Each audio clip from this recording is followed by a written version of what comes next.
Hello friends, आज की हमारी कहानी है नालायक बेटा। तो आइए फ्रेंड्स, चलते हैं कहानी की ओर। बेटा, हमारा एक्सीडेंट हो गया है। मुझे ज़्यादा चोट नहीं आई, पर तेरी माँ की हालत गंभीर है। कुछ पैसों की ज़रूरत है और तेरी माँ को खून भी देना है। 62 साल के माधव जी ने अपने बड़े बेटे से फ़ोन पर कहा, पापा, मैं बहुत व्यस्त हूँ आजकल, मेरा आना नहीं हो सकेगा। मुझे विदेश में नौकरी का पैकेज मिला है, तो उसी की तैयारी कर रहा हूँ। आपका भी तो यही सपना था ना, इसलिए हाथ भी तंग चल रहा है। पैसे की व्यवस्था कर लीजिए, मैं बाद में दे दूंगा। उनके बड़े इंजीनियर बेटे ने जवाब दिया। उन्होंने अपने दूसरे डॉक्टर बेटे को फ़ोन किया, तो उसने भी आने से मना कर दिया। उसे अपने ससुराल में शादी में जाना था। हाँ, इतना ज़रूर कहा कि पैसों की चिंता मत कीजिए, मैं पैसे भिजवा दूंगा। यह अलग बात है कि उसने कभी पैसे नहीं भिजवाए। उन्होंने बहुत मायूसी से फ़ोन रख दिया। अब उस नालायक को फ़ोन करके क्या फ़ायदा? जब ये दो लायक बेटे कुछ नहीं कर रहे, तो वो नालायक क्या कर लेगा? उन्होंने सोचा और बोझिल कदमों से अस्पताल में पत्नी के पास पहुंचे और कुर्सी पर ढेर हो गए। पुरानी बातें याद आने लगी। माधवराय जी स्कूल में शिक्षक थे। उनके 3 बेटे और एक बेटी थी। बड़ा इंजीनियर और मंझला डॉक्टर था। दोनों की शादी बड़े घराने में हुई थी। दोनों अपनी पत्नियों के साथ अलग अलग शहरों में रहते थे। बेटी की शादी भी उन्होंने खूब धूमधाम से की थी। सबसे छोटा बेटा पढ़ाई में ध्यान नहीं लगा पाया था। 11वीं के बाद उसने पढ़ाई छोड़ दी और घर में ही रहने लगा। कहता था, मुझे नौकरी नहीं करनी, अपने माता पिता की सेवा करनी है। पर मास्टर साहब उससे बहुत नाराज रहते थे। उन्होंने उसका नाम नालायक रख दिया था। दोनों बड़े भाई पिता के आज्ञाकारी थे, पर वह गलत बात पर उनसे भी बहस कर बैठता था।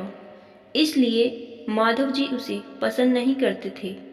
जब माधव जी रिटायर हुए, तो जमा पूंजी कुछ भी नहीं थी। सारी बचत दोनों बच्चों की उच्च शिक्षा और बेटी की शादी में खर्च हो गई थी। शहर में एक घर, थोड़ी जमीन और गांव में थोड़ी सी जमीन थी। घर का खर्च उनके पेंशन से चल रहा था। माधव जी को जब लगा कि छोटा सुधरने वाला नहीं, तो उन्होंने बंटवारा कर दिया और उसके हिस्से की जमीन उसे देकर गांव में ही रहने भेज दिया।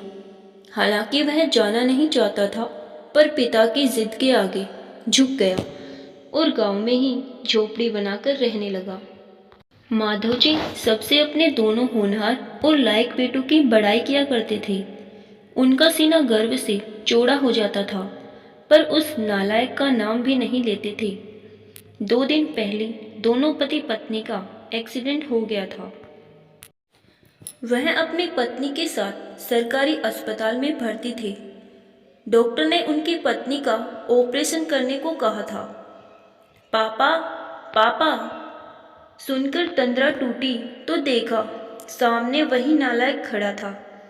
उन्होंने गुस्से से मुंह फेर लिया, पर उसने पापा के पैर छुए और रोते हुए बोला, पापा, आपने इस नालायक को क्यों नहीं बताया?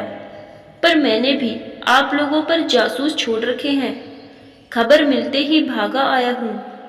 पापा के विरोध के बावजूद उसने उनको एक बड़े अस्पताल में भर्ती कराया।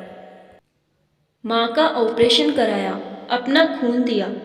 दिन रात उनकी सेवा में लगा रहता कि एक दिन वह गायब हो गया। वह उसके बारे में फिर बुरा सोचने लगे थे कि तीसरे दिन वह वापस आ गया। महीने भर में ही माँ एकदम भली चंगी हो गई। वह अस्पताल से छुट्टी लेकर उन लोगों को घर ले आया। माधव जी के पूछने पर बता दिया कि खैराती अस्पताल था, पैसे नहीं लगे हैं। घर में नौकरानी थी ही। वह उन लोगों को छोड़कर वापस गांव चला गया। धीरे धीरे सब कुछ सामान्य हो गया।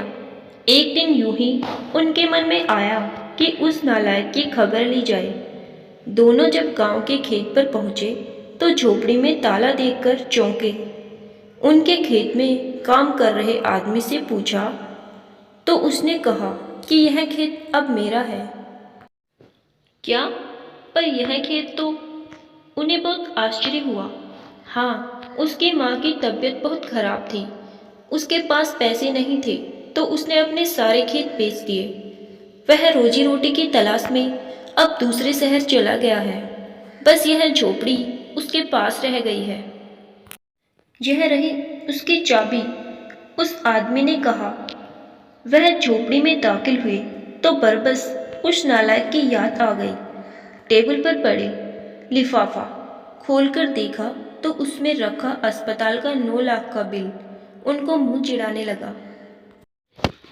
उन्होंने अपनी पत्नी से कहा, जानकी, तुम्हारा बेटा नालायक तो था ही, झूठा भी है।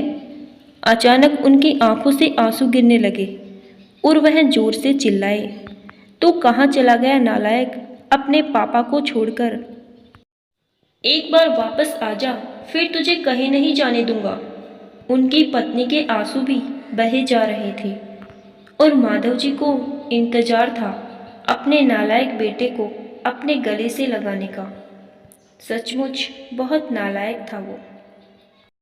तो फ्रेंड्स, आज की कहानी अगर आपको पसंद आई तो वीडियो को एक लाइक जरूर कीजिएगा और अपने दोस्तों में ज़्यादा से ज़्यादा शेयर भी कीजिएगा। और ऐसे ही शिक्षाप्रद कहानियाँ सुनने के लिए हमारे चैनल रियान हिंदी कहानियाँ को सब्सक्राइब भी जरूर कीजिए। Thank you.